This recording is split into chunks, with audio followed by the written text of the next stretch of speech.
Hey yo! I want to show you something.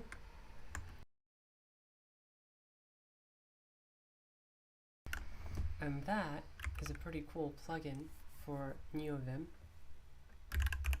It's a Filetree. And that honestly explains it all, kinda. You might be familiar with Filetrees in places like VS Code and the like. Let me actually bring chat to that window as well.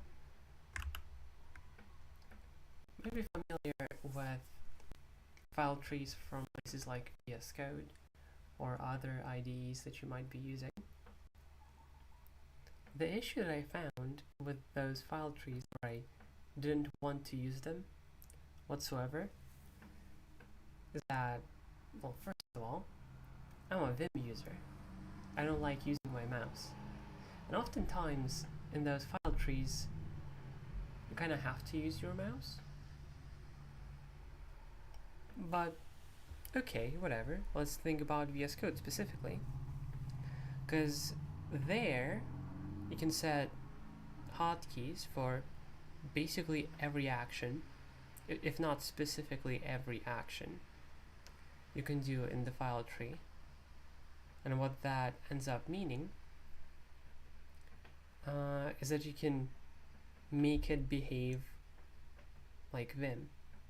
You can get Vim bindings in your Filetree, and that's pretty amazing. However, it still felt kinda tacked on and not full in a way, where I still didn't feel like using my Filetree much. But Neotree is built with Neovim in mind, for Neovim, and it works like with it. And because of that,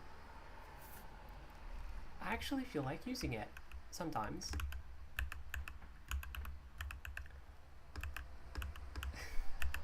This looks awfully laggy, which is really funny. Usually, it isn't. I just like the animations are perfect. But when I'm streaming, it's suddenly completely ass. It's ridiculous. So, what about Neotree? It displays to us git status, as you can see. So here are a bunch of files that are blue. That means that they're modified. This file is new.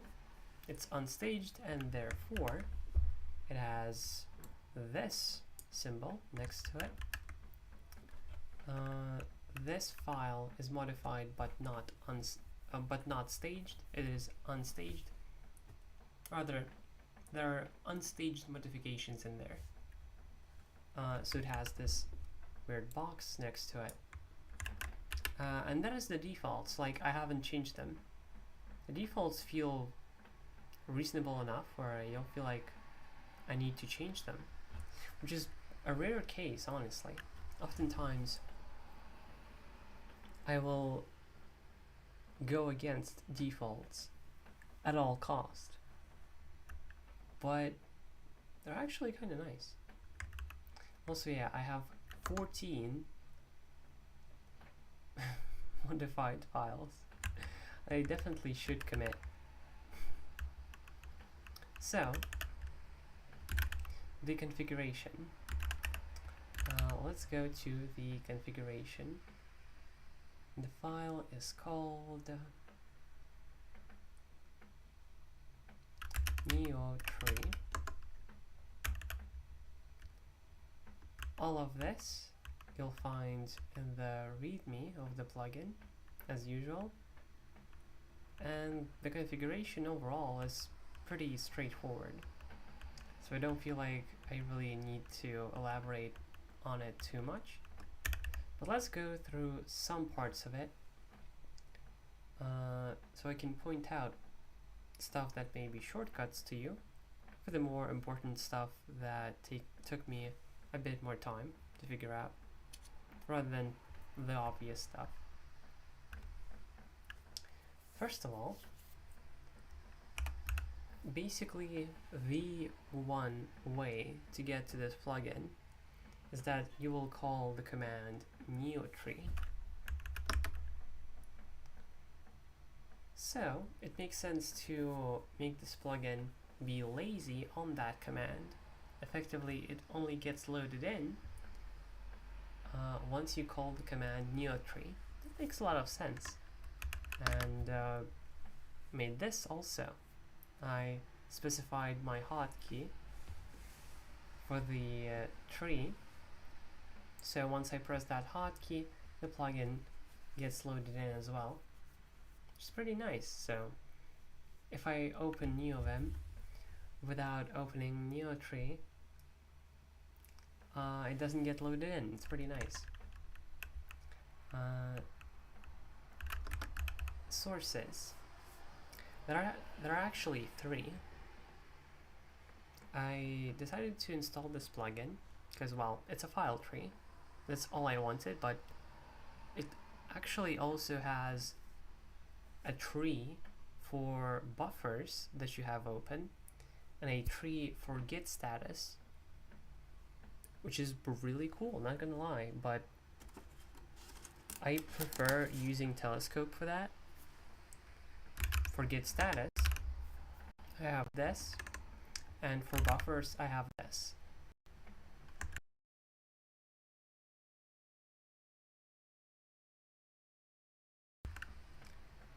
So I feel like it doesn't really make much sense to use a tree for that instead of the fuzzy searching Telescope.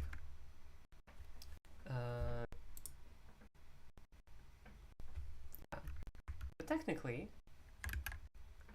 I could use all 3, but I defined only the file system.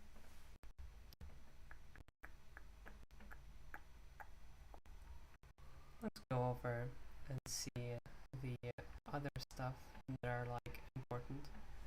I find this funny, like, see how many spaces there are? It's a lot of them. And that is apparently done by the formatter automatically, which is really strange. But like, alright.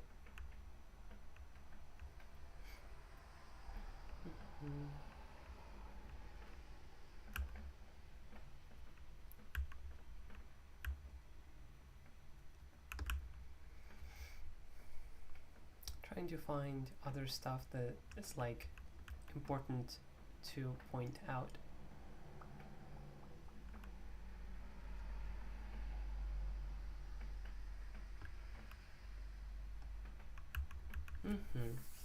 There are multiple positions where you can put the file tree.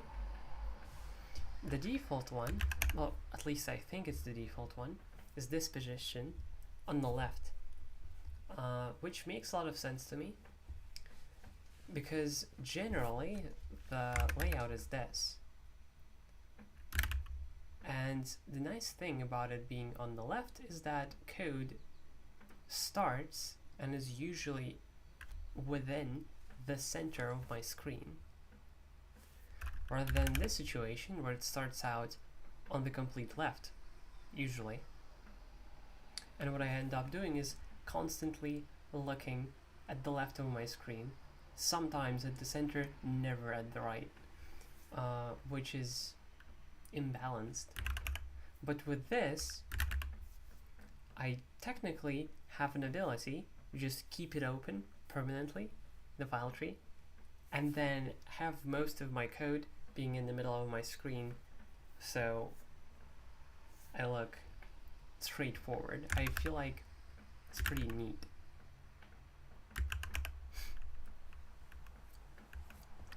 But the right position probably makes more sense, because code doesn't generally go that far right, at least most. And if you have your file tree pop out on the right, when you pop it out, your code doesn't move. You can see right now that I opened the file tree and the code moved. But if it opened on the right, it wouldn't move as much. Only the lines that wrap would, but everything else it wouldn't. So right makes a lot of sense. Top and bottom feel nonsensical to me, but obviously they should be options. Float opens it in a floating window, as you can suggest, or as you can expect from the name. And it is pretty nice. However, I found an issue with it. So there are previews they have disabled, but effectively you can press, I think, capital P by default to look at a preview of a file. It doesn't actually open that buffer, it just gives you a preview, which I assume is good and useful. However, the window that is used for that uses a different background color, at least for me, so it didn't look very good. However, you can look at that preview and you can toggle that preview. So in the float layout, you can also look at that preview. However, as you toggle that preview multiple times, the main float window ends up being fucked up. It like goes up out of the bounds of the window that it's supposed to reside in. So it's like a weird bug.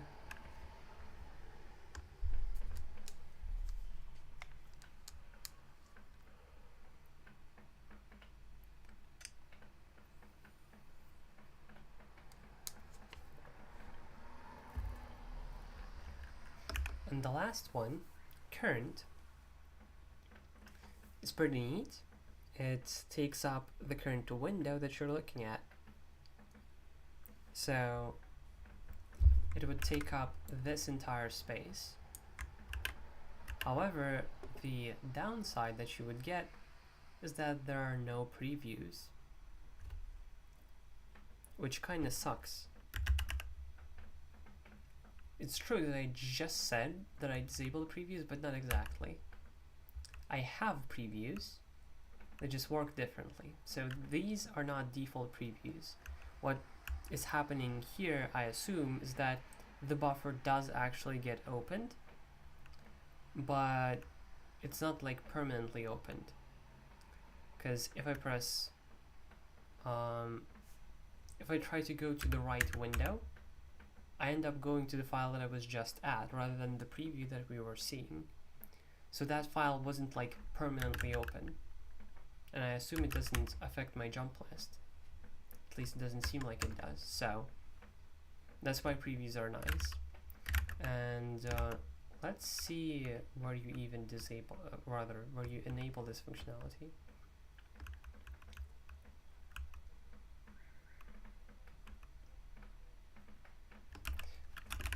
Probably search preview. Oh yeah, so in your hotkey that you use for toggle preview, there's this option called use float. It is true by default, and I set it to false. And honestly, I recommend you do too. It's a bit slower, I think, but it's a bit more consistent. Alright.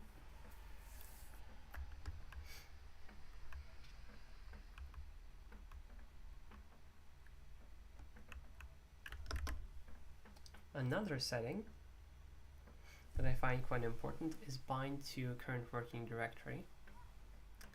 So, by default, let's say, oops, you open your file tree, and I'm currently in this working directory in .files. If I move to, I guess that's not a thing. Yeah, if I move to notice, and this is my current working directory now, by default the tree wouldn't move there. Nothing would happen, and actually there would be no way, for some odd reason, there would be no way to open the file tree for the new current working directory. which is really strange. But now, as you saw, I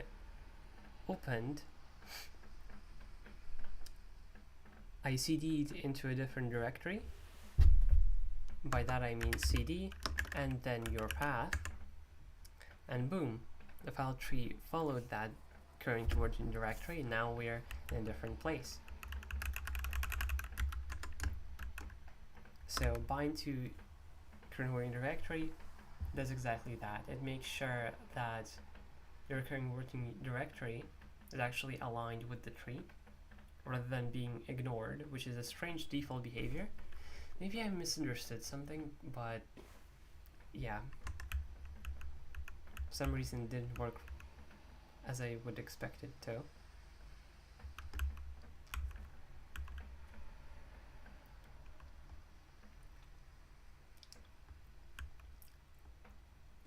Yeah, and that's about it. Let's look at the hotkeys.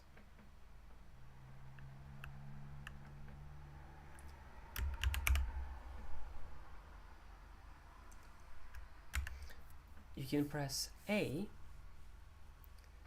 to add a file or a directory, and it does it in a smart way, similar to a certain extension that I remember from VS Code, where to name a file, you just, well, name a file. But if you want a directory instead, you just put a slash at the end and here you go. It's a pretty neat trick, I guess. It makes a lot of sense to me. And you can do like sdf.txt and boom, once you press enter, the file would appear.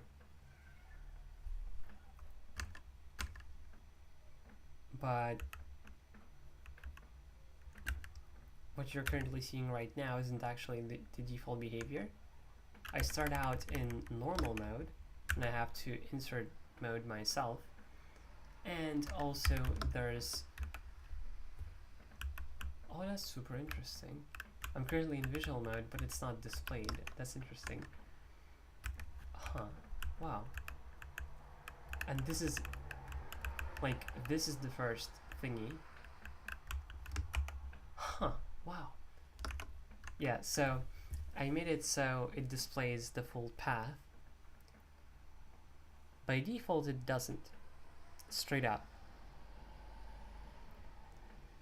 Which makes it a bit more confusing, possibly, to try to figure out where you're creating the file. And then, if you accidentally try doing it in the wrong place, you first of all wouldn't know, and second of all, couldn't change it. But now, I can look at it and I'm like, oh no, I'm not gonna fucking create a file in the .git directory, and I just remove it. Boom. And also with normal mode, I can, well, I guess, yeah, I guess that won't work. This does though. Yeah, effective. Oh, U doesn't work, that's strange. Well, at least most normal mode motions are going to work here, and being too reliant on only having insert mode kinda sucks. Like, it's the whole reason why I decided to try out Vim to begin with, because I was like disappointed with just having insert mode. So it doesn't really make sense to only have insert mode here either, you know? So let's try and see how to enable this functionality. Boom, we have enable normal mode for inputs, which is a global setting for the plugin. And then somewhere, I don't remember where, but somewhere. Oh, here it is. So in window, you can set show path to absolute, and that will show absolute path. You can also set it to relative to make it display the path from the current working directory. And maybe I should use that instead, who knows, but I like having the absolute path. Blammo is a pretty neat plugin,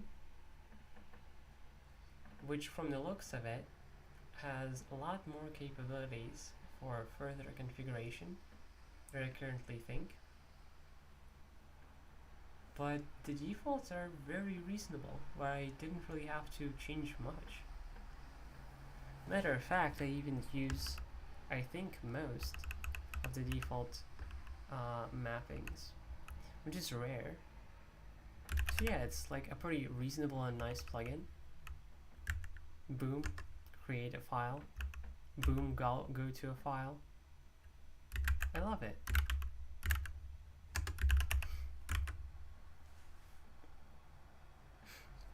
I have something to share. I actually just bought myself some RAM. I used to have 6 gigabytes, and now I have fucking 17. That is such an obscene difference. I effectively have 3 times more RAM, which is like, whoa. I haven't really, I guess, seen the effects yet. I assume they're going to exist. I assume there are going to be like positives. But I don't notice them yet. I wonder where it's going to be most noticeable. I think it's going to be the browser, probably. As in, once I load a tab, maybe it just stays there forever or something, because I like have the RAM to afford it now. Where in the past I had like 5.17, I think, something of that nature. It would be like fully using my RAM. Hold out. My mouse is in a really uncomfortable position. It would be fully using my RAM, and then quite a bit of swap too, like up to 2 gigabytes, I think, which is quite crazy. Like, that was pretty commonly the case. Well, now I'm on 14. Wait, what? I'm on 4.16. So it would basically be almost using the entirety of it in the past. But now I have quite a bit of more RAM still to go. Like, I'm not even close. I'm not even at the middle point, which is super cool. So I might never have to really think about RAM. What could that possibly be? Huh. Yeah, I might never have to think about RAM again, but to be fair, on Linux, somehow, I'm not sure how that's possible, even 6 was like pretty comfortably enough, believe it or not. Like, it was fine. On Windows, yeah, it was noticeable. It was noticeable to a degree where I have thought about maybe I should buy more RAM, because this is kind of ridiculous.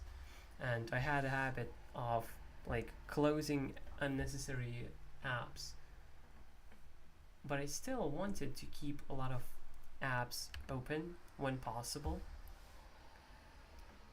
It's just that it usually wasn't very possible. But once I switched to Linux, my RAM issues just kind of disappeared. Everything was just worked. So you might ask, why are you Why did you buy more RAM then? Honestly, I don't know. My birthday is coming up, so I got some spare money and decided that surely buying RAM, especially when I have just 6, is going to be a good idea no matter what. So, yeah. I assume that's going to be the case. It was like pretty cheap, all things considered.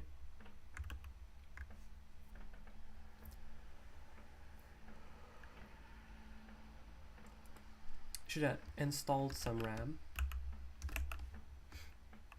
Let's see what other things I wanted to talk about.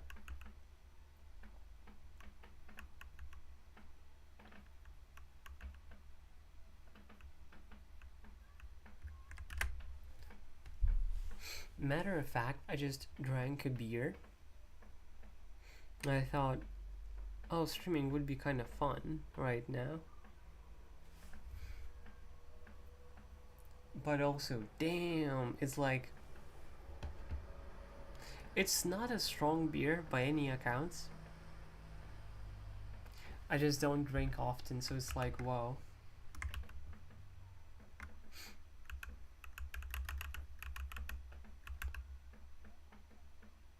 Sure, let's start from the top. I've actually used this on stream already, multiple times. My note widget. Let's write something to it. And I'm using a new font here, by the way. Oh, I can't use grommet here? That sucks. Wait, hold up. Can we write something in here and then I do this? Even that doesn't work, that sucks, wow. I can like show it dramatically. Okay. Oh wait, oh it works, it just doesn't tell us. Boom. New font. And now I can, haha! Amazing. Blammo. This font is called Monaspace. Yes, with an A, not space, but Monaspace. You should like read their page on it, on their website, because they sell themselves pretty cool. They have this interesting feature that makes a monospace font kind of act more as a dynamic width font while still remaining a monospace font. It's called texture healing. The main idea is that some letters require way less width than some other letters. Believe it or not, this is monospace, but because of texture healing, if there is available space, letters take up that space, and if a letter does not need some amount of space, it gives it to the other letters. But to explain kind of how this works, in a variable width font, this would mean that this is the cell for the letter I here. But, oh, why does the eraser not work? God damn it. But this is not the case. The cells are like this and this. So effectively, I still takes up the same amount of cell space as any other letter or symbol overall. The cells themselves are still the same width. However, now some letters may like take up another cell's space, is how I understood it. So effectively, it still acts as a monospace font,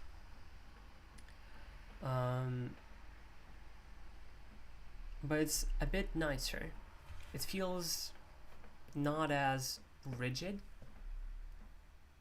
as a usual Monaspace font, and it looks pretty good.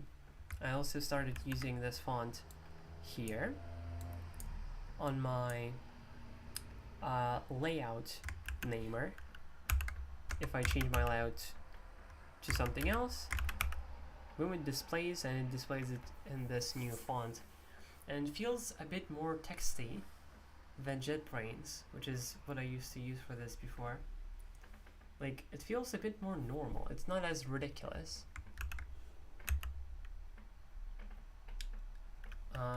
And I also use it for my layout widget.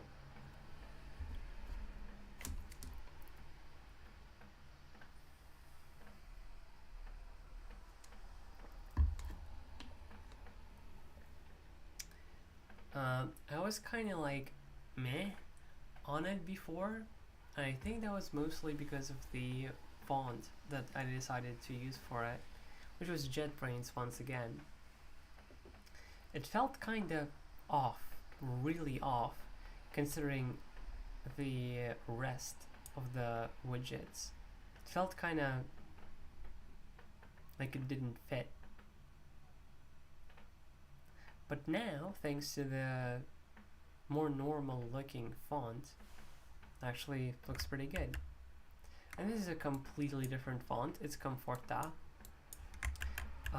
Comforta spelled like this, Comforta, with 2 A's. It is interesting. So, the note widget. As you just saw, I pulled out some magic, as you do, and wrote some text into this widget, and now it just contains this text. Better yet, even if I reboot it now, its state would still keep being this. It would still contain this text. Because what's happening here is I use Rowy to take in input to write into a file, and then I run the Lua function that updates this widget, this awesome window manager widget, by reading that file and taking the text out of it. So it works in a very simple way, but it's quite neat for stuff that you want to keep on your screen like immediately. Something ad hoc, something you need to write down immediately for a very short time. Or maybe not very, maybe you want to keep this for quite a long time. You actually very much can. But in my use case, it's just like a very quick note that I might then want to remove, like this. Let me show you how it works. Let's go to screen. Let's go to screen again.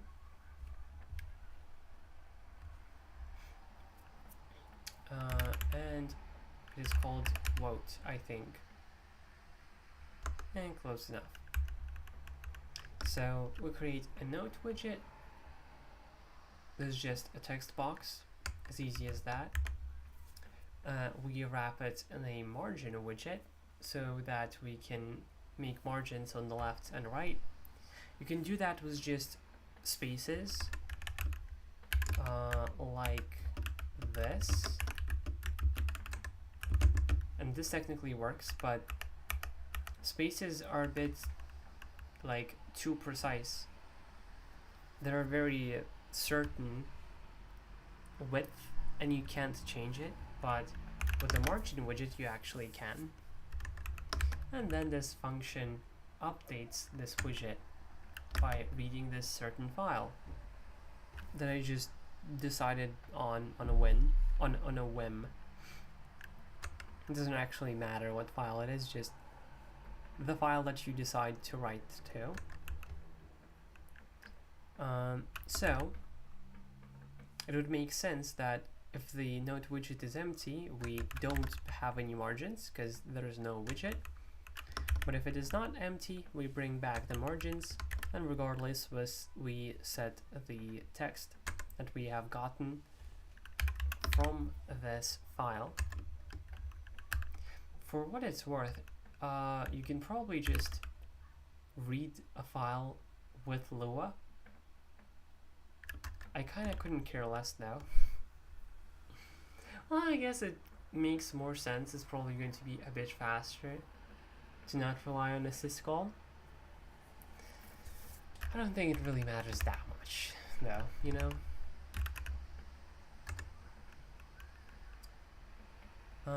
Then you add it to your Wii box, to your Wii bar, added it in the middle, and then let's go to runner vote.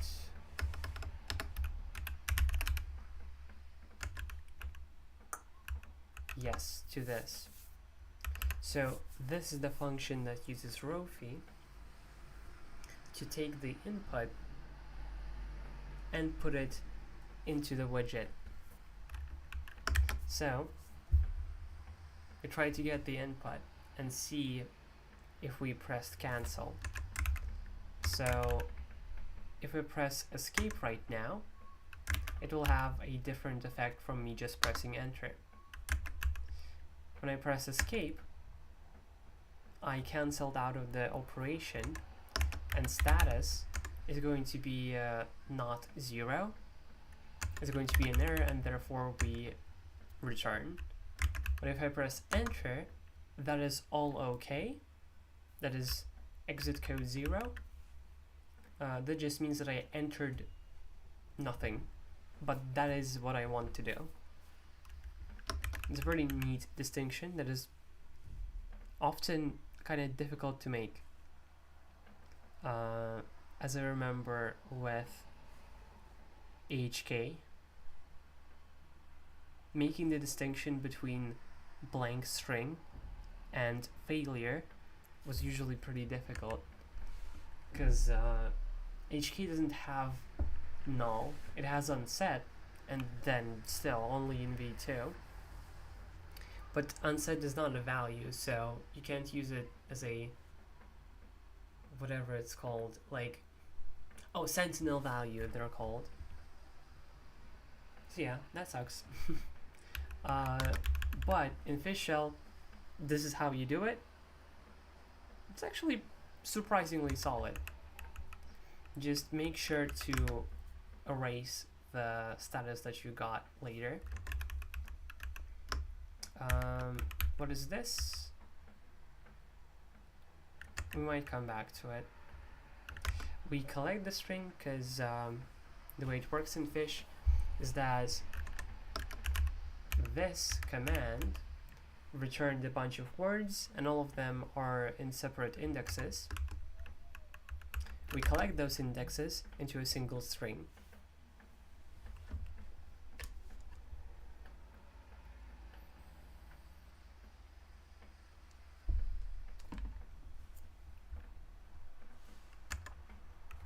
Alright, let's truncate, as in remove all text that this file previously had.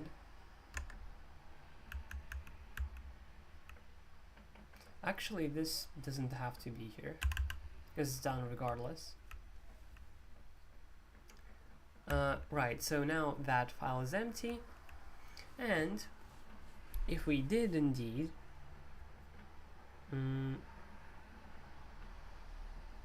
put in some text, if it is not an empty string, then we add that text into the file. I'm using Indeed here. Indeed is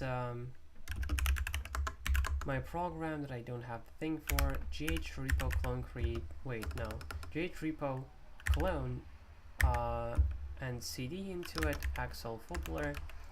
Indeed. Indeed has a very simple purpose.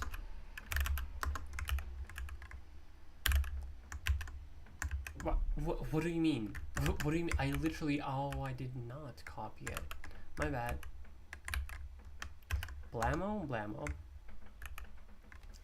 Indeed has a very simple purpose. It makes sure that the provided text exists on a separate line in a file. If that text already exists in the file, nothing happens. But if it does not, it gets added, and final new lines in the file are trimmed.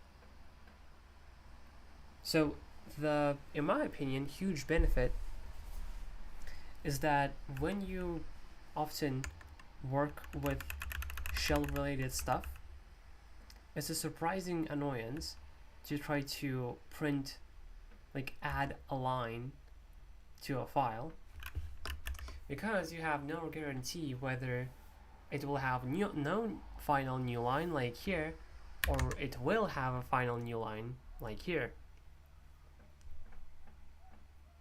So you have no consistent way of just writing a new line at the end of the file, which is a concept that you almost always want to express, but it's like kind of annoying, because what you'll have to do is either printf this your text to add a new line. Maybe the case is that the file does not have a new line, and you know that for sure, and you ensure it somehow because you need to. In that case, you print a new line and then your text. But otherwise, if there is a new line, then you don't have to do this, and you add a new line here. Regardless, it's kind of a headache to have to think about this, and it's honestly very annoying.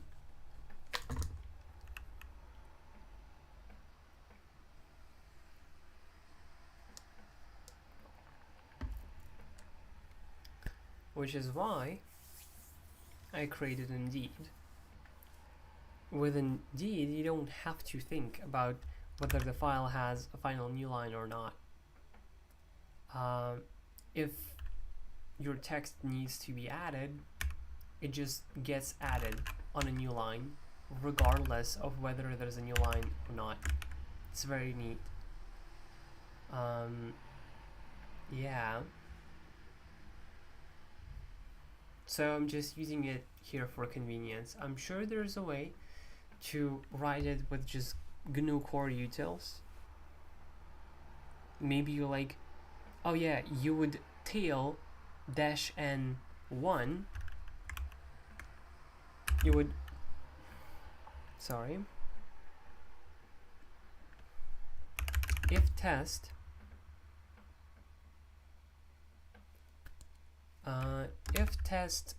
tail -n1. No, wait. No, right. So if test blah blah blah, if it is not empty, then our code end, kind of thing. So you can do it like this. So essentially what's happening here, oh, the -n should be before, like this. So effectively, if the last line of the file is non-empty, that means that the file does not have a final new line. That's kind of confusing. Let me actually reword it. Okay, so like this. Let's actually move it here. So yeah, what this means is that the final line in the file is empty, meaning it does have a final new line. But if this is not true, that means that this is the case. So you can do it, it's just kind of annoying to have to think about this for an operation this simple. You feel me? So blammo. We add the text if we need to. And then we update the widget with the function defined in Lua. Okay, what in the living hell? This is supposedly the letter L. This is L. Really now? Uh-huh. This is fucking Z. Fucking Zamp looking ass. What the fuck? That is by all accounts Zamp. Right? I feel like these are the same length. Which shouldn't be the case. Like, this thingy doesn't even exist on the letter L. That's hilarious and ridiculous. So, boom. Now I have a widget that can just store some information for me. And it's all thanks to Rowy. You might know Rowy as like a picker.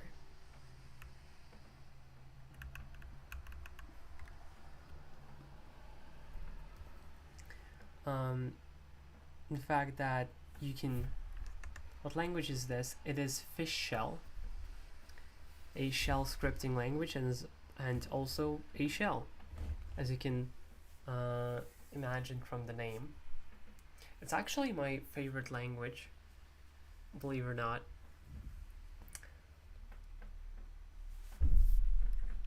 Despite Rowy being known as a program to pick something, you actually don't have to use it as this at all. There's this.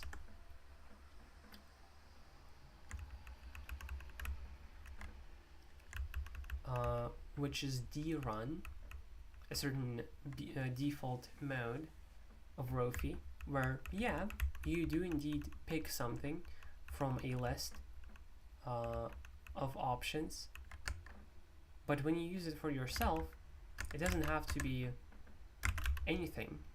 You don't have to pick from any options. You can just type in what you want.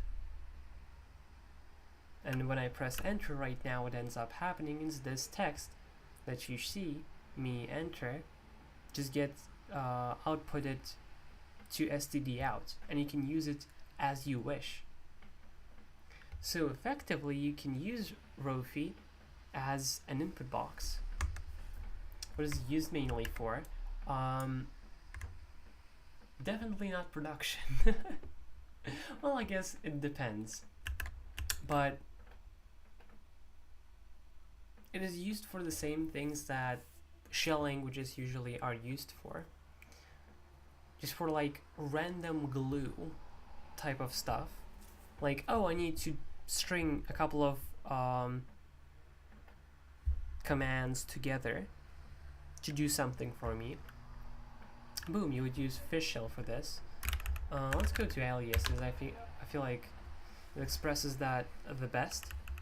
So, for example, what if I wanted to make an alias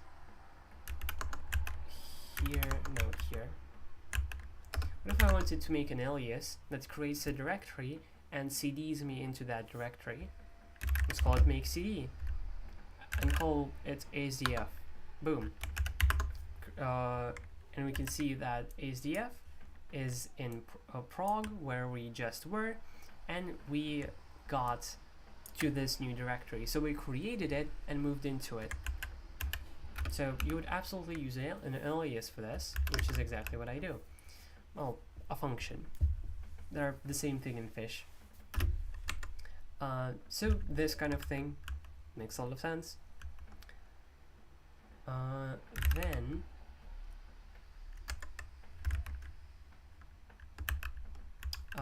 things like this, where I'm once again stringing together like two programs.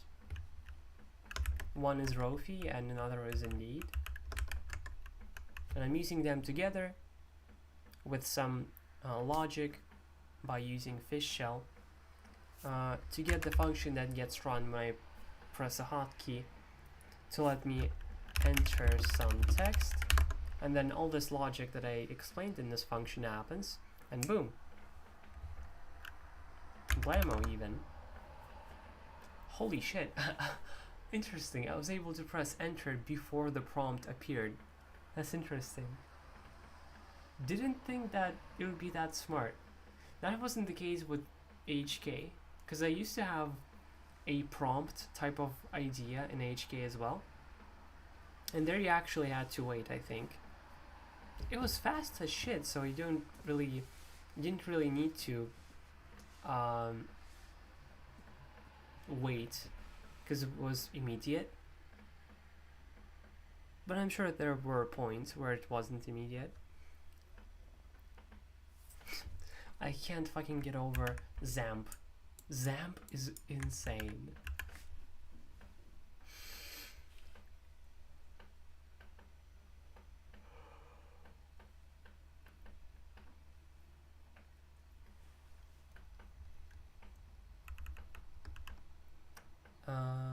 Here I also have a math thinger, and I forget where I have it. I think here. Nope. Somewhere here. Somewhere else. Oh yeah, this hotkey. So I can say 13 plus 19, and I get the result in my notes widget, which I find really fucking cool. You might say, oh no, wait, hold up, but what if you had something else in that widget? Let's actually simulate this situation. Simulation. And you do this. Oh wait, fuck, I can't get that result in that widget because I want to actually keep this information.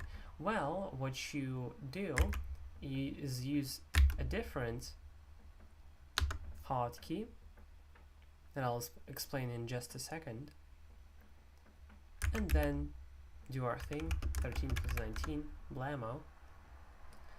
And now, if we go to my notes file, we can see simulation here.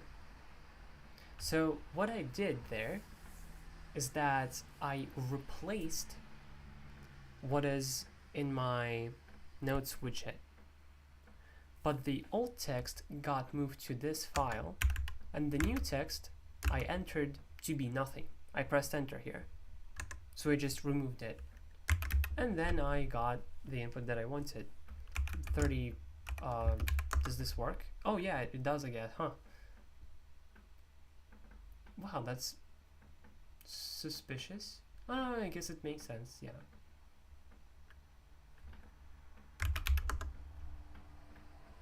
It's still kind of impressive how fast it reacts to input. That's very good.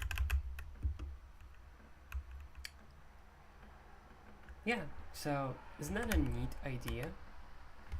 So if you were looking for an input box on Linux that is a global window without actually being a window and therefore being faster, which I know is a very, very specific thing to ask for, but that is what I was looking for. Rowy is your answer. And technically dmenu 2, I think, can be used as an input box without having without making you choose.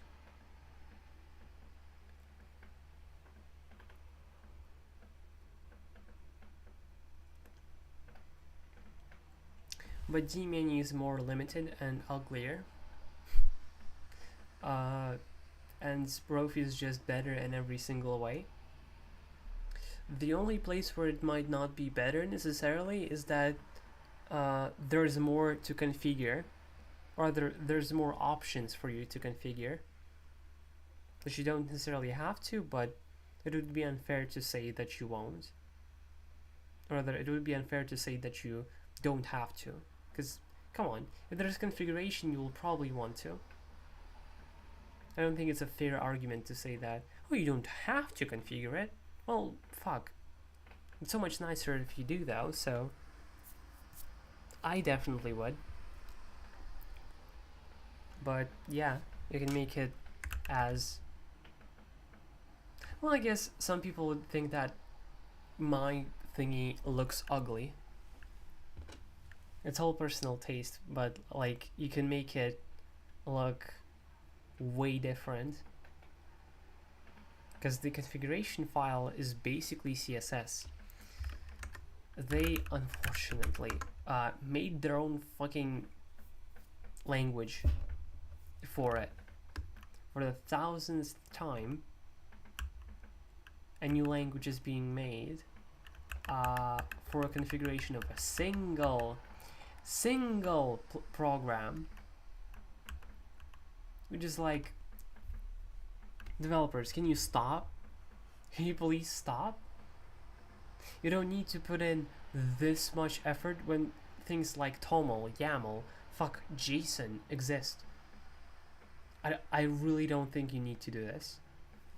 Something like TOML and YAML perfectly work with this, right? Like, here's the like parent thingy and it has its children. There's also true and false in both YAML and TOML. There's also strings and numbers. Right, like, you don't need to create your own fucking format. Genuinely. I just feel like it's a waste of effort, you know? But regardless, there's quite a lot to configure here in Rowy. I truthfully don't feel like elaborating on all of it, but there might be some things that I want to mention. First of all, let me actually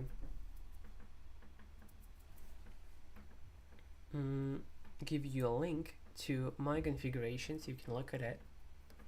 Maybe in the future I'll add comments, but probably not.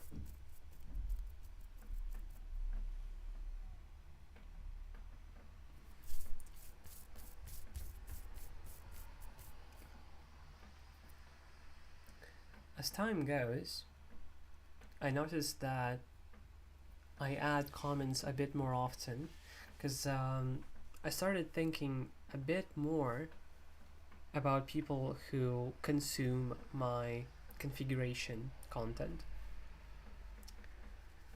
Because with like, I think I have 27 stars on GitHub on my .files repository, so clearly there are some people that are interested in what I'm doing. So it's kinda cruel to just have my configurations without a single comment.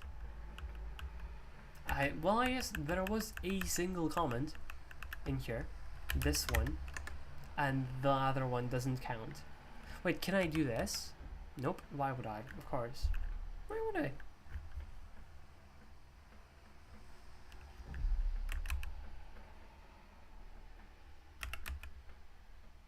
Actually, let's try to figure out this question. Why can't I? Let's go to tree sitter. I have a mapping that is at least supposed to blammo supposed to let me go to the next or previous comment. So like, why not?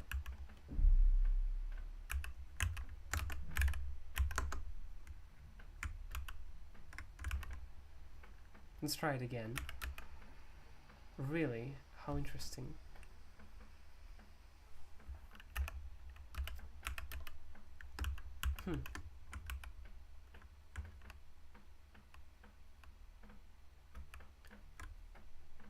I do not understand the jump list. I was literally just in that other window, and yet I get moved God knows where. Let's go to, actually I think this, for fuck's sake, it's gonna be easier. The way I work is that I do a thing and then I immediately forget about it. It's possible that it's not recognizing the hotkey because you need to escape the backslash, or rather the forward slash. That's possible. But whatever. I might do that off stream. Awesome window manager is actually pretty shit at icons. I tried setting them in many different ways, but in the default tasks list, which is usually here, it still used the default icons, so I had no way to change them. However, Rossi, my fucking savior, actually displays the icons with the theme that I actually picked, which is Papyrus. I think it looks quite good. So like, hell yeah, that's super nice. And it's just a setting. I wish it was that easy on Awesome Window Manager. Because like, I put in quite some effort to try to make it work and still couldn't.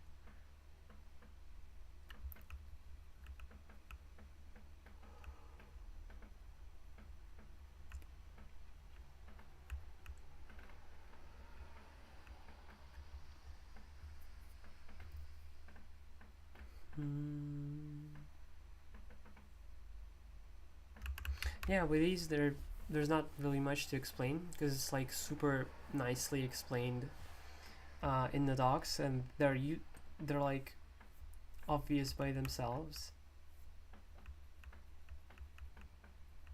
Yeah.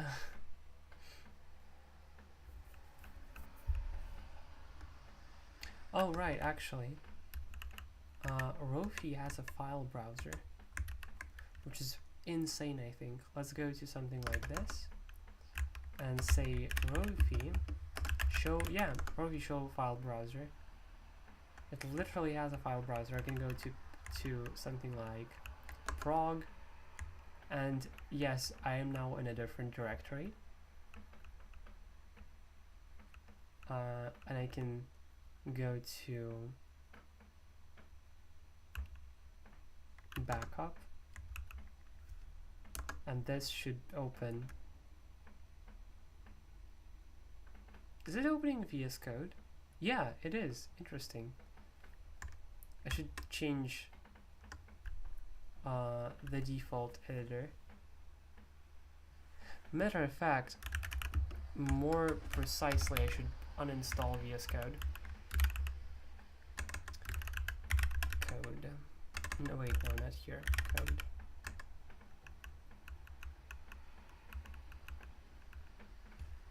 Okay, visual. I don't quite remember how it's, I guess, spelled. The AUR package that I have, or at least I think it's an AUR package.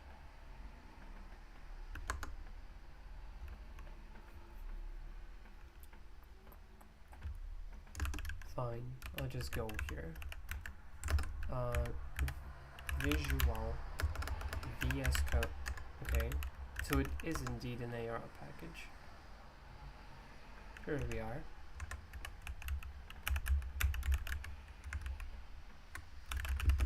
Let's remove it. You don't have IOBs.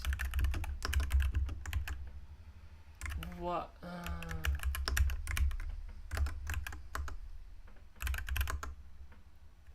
Blammo. Here we are. So now VS Code shouldn't be it. Which is good.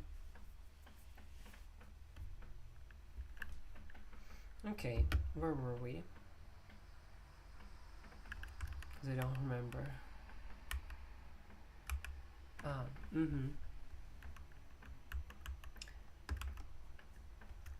Rowy has quite a bunch of different default themes, and you can actually do Rowy show theme or something.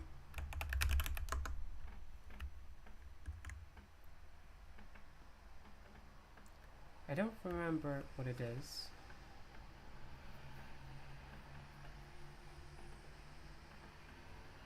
window, Windows CD, run sage, drun, combi keys, file browser.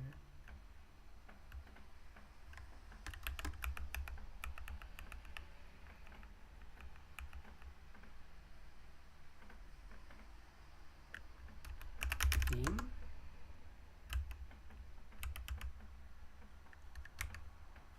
There's some way to like launch Rowy, to use Rowy to look for the themes. I don't remember how though.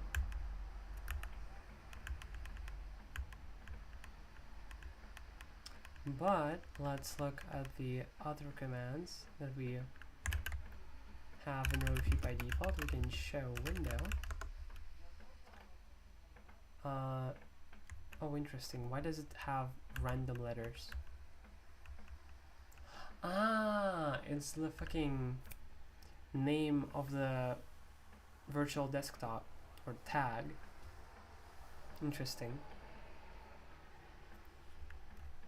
So, yeah, it displays all the windows. Oh, and I assume this is like the active window. Should change the color for this. I assume this is like alternate or something. Yeah, so you can pick a window.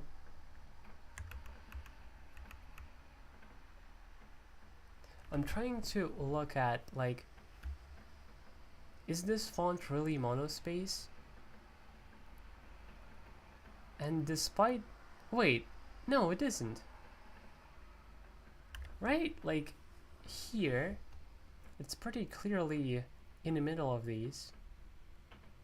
What the fuck? Oh yeah, it's just straight up not Monaspace. That's strange. I think I know what's happening. Let's go to font, Monaspace and E16.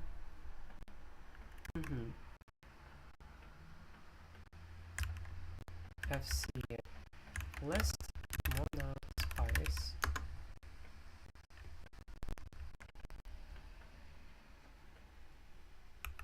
So, okay, I see what that was happening. It took some other font to fall back on because the one that I specified doesn't actually exist. The more you know. Okay, yeah, that seems a bit more correct. Okay, yeah, and I did think that, this looks kind of strange, but okay. It was just using some default font, God knows which.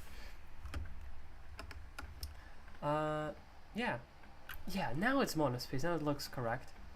So I can say like timer.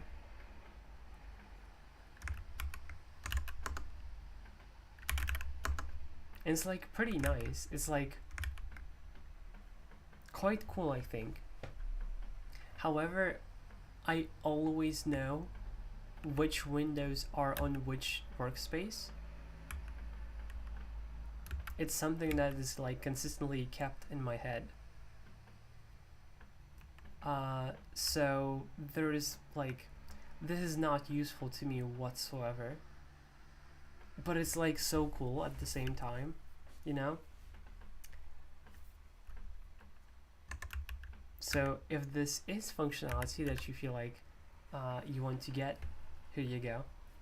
I feel like it's actually going to work pretty well if you use a floating thingy and you have a bunch of windows on top of each other. Then yeah, this just makes sense to use. Windows CD is God knows what, honestly. I don't remember. Yep, I don't know what that is. Straight up.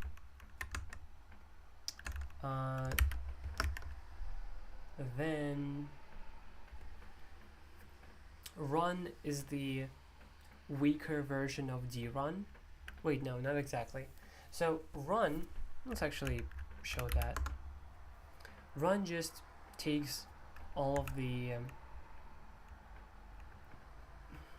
binaries that are in your path and display them all for you to choose. And then once you pick, you can also just say your command, whatever it might be. It executes that command, but I'm not sure if it executes it in your shell or just overall. I honestly don't know. And drun lets you all the apps that have desktop files. Lets you pick between them. So that's the difference. Combi lets you combine multiple of them. So maybe you can combine what? Oh, you can combine maybe window and drun. That's something you can do. And then first you see all the open windows, and then all the desktop apps, which means that if you type in OBS, for example, if that window already exists, you will go to that window, and if it doesn't, you will open it, which is a neat idea, which I used to have on KRunner.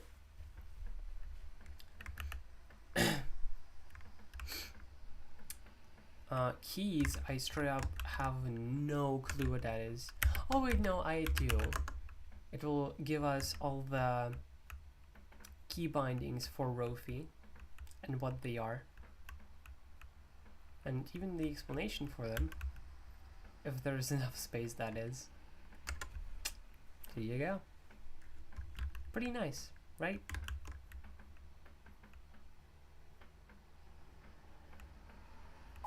Oh, Jesus Christ, that scared me. I should disable sound.